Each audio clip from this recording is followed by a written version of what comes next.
13-year-old American girl runs away from home, her 18-year-old boyfriend promising her a job and a place to live.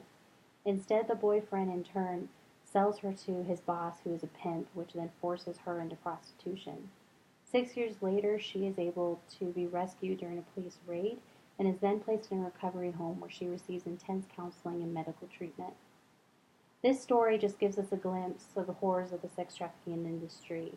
But for a girl who is lucky enough to escape from her captors, the recovery road is still long and incredibly difficult, overcoming years of PTSD and other mental issues. Counselors have a key role to play in the prevention of human trafficking, such that they are social justice advocates, being well equipped to aid in the recovery of trafficking survivors. For the past 5 years, I have researched countless resources regarding modern day slavery and have done my best to inform my friends and family members about this horrific industry. I believe the more I know, the better I can advocate for those in captivity. So today I'm going to share with you 3 ways counselors can fight modern day slavery. 1. Know what human trafficking is. 2. Be involved in modern day slavery abolitionist movement. And 3. Be well equipped to aid in survivors' recovery.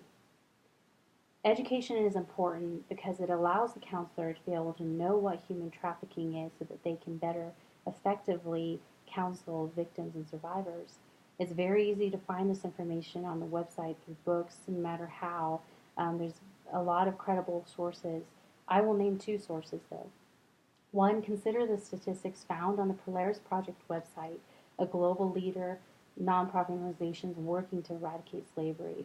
It says that there are over 20.9 million victims of human trafficking, making an estimated $150 billion industry worldwide. 2. Consider this post found on the Department of Homeland Security's website, a governmental source for nation security laws and protocols.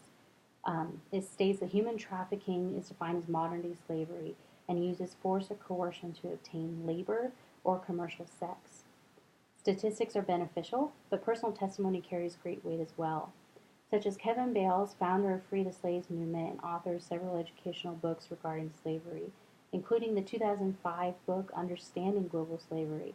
He tells the story of a 21-year-old girl from Paris who was promised an education but was rather sold to be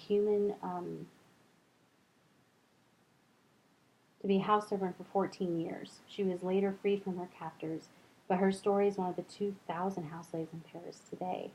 Kevin Bales' first-hand experience is a beneficial tool for counselors to keep in mind when moving forward, just as any other testimony from that field. The second reason for education is that counselors should know why modern-day slavery exists in our world today. In a February 2016 article by assistant editor Priscilla Alvarez in The Atlantic, she gives 2 reasons as to why trafficking can easily go unnoticed, specifically in America. 1, many cases go unreported, specifically, which makes it hard to detect, and victims that are exploited feel as though they are offenders because they are told by their pimps that they know that no one will come to their aid because they are prostitutes. In addition, trafficking exists because commercial sex is easy to purchase in many parts of the world, which then in turn makes a high-profit business. The younger the victim, the longer the trafficker's business will continue because there's potential decades worth of profit. And counselors should know these reasons so that way they can know what to look for. And the third reason for education is that counselors should learn the warning signs of human trafficking and mandated reporting. There are a few warning signs such as horrible living working conditions, poor physical health, lack of control. Any counselor suspicious that their client might be a victim of sex trafficking or was a victim of sex trafficking has a moral duty to do their very best to help in the recovery process. Now that I've shared the importance of counselors' education in modern-day slavery, I will share the next area of counselor expertise. That is to take action. Some practical ways to make a difference are, first, that counselors can make a difference by volunteering their time to help organizations such as the Polaris Project and whatever needs arise. Many organizations that house survivors of trafficking are volunteer-based, and the need for trained professionals to come alongside the victims and the staff is crucial to victim recovery and the overall process of eradicating modern-day slavery. Second, counselors make a difference by being proactive in mentoring young girls in hopes of encouraging them to be smart in their relationship and future decisions. Traffickers prey on emotional vulnerability. And when students run away from home and don't want to talk to anyone and don't want to go back home to their parents, traffickers will jump on that. And then they will be in a situation that they may never be able to get out of. Counselors should be aware of these warning signs so that they can help girls that have retreated from school and retreated from their friends to then stop this endless cycle. Third, counselors make a difference by being vocal in their stand against modern day slavery and why it is not acceptable. 2 reasons why are as follows. First, human trafficking is not acceptable because traffickers are like a virus that will not be stopped without a powerful antidote, truth and justice. This cure is found in the hands of people willing to step up and shine a light on darkness.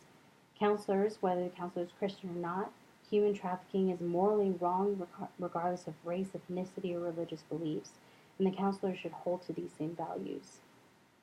An individual that doesn't protect the basic human right to be free isn't necessarily a bad person, but a case can be made for negligence.